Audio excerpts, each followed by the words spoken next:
여러분 안녕하십니까? 여수 MBC 뉴스데스크입니다. 석유화학과 철강산업의 불황 속에서 지역 국가산단의 영업 부진이 지역 경기 전반의 침체로 이어지고 있습니다. 특히 지자체들은 지방세가 큰 폭으로 감소해 대책을 고민하고 있습니다. 김주희 기자가 보도합니다. 여수 산단 내 LG화학 SM 공장.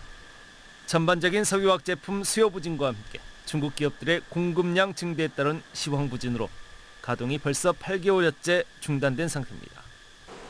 이와 함께 NCC 2공장의 매각도 검토 중이지만 아직 지지부진한 상태입니다. 지역 경제의 한 축을 버텨오던 여수 산단 내 석유화학 기업들의 전반적인 영업 부진은 자치단체들에게도 직격탄이 되고 있습니다. 지자체의 지방세 급감으로 이어지고 있는 겁니다.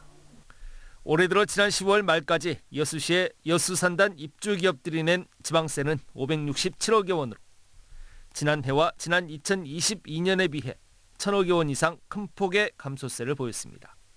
2019년도에서 20년도 있지 않습니까? 코로나 시기 때 그때 한번 500~600억 정도 감소가 됐었습니다.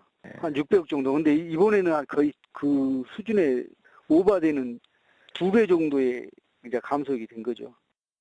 광양시의 사정도 크게 다르지 않습니다. 광양산단 매출의 절대 비중을 차지하고 있는 포스코 광양제철소가 올해 들어 지난 10월 말까지 광양시에 납부한 법인 지방소득세는 78억여 원. 지난해 155억 원 대비 반토막이 났고 지난 2022년 876억 원이었던 것에 비해 10분의 1 수준으로 급감했습니다.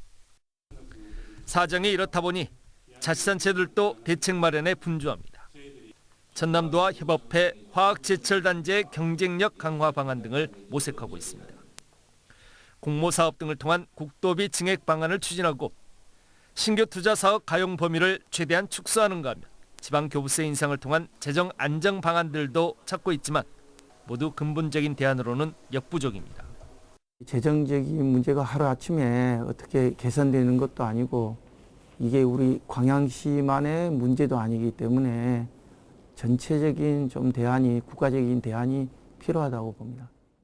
여수와 광양 국가산단 입주 기업들의 불황에 직격탄을 맞고 있는 자치단체들.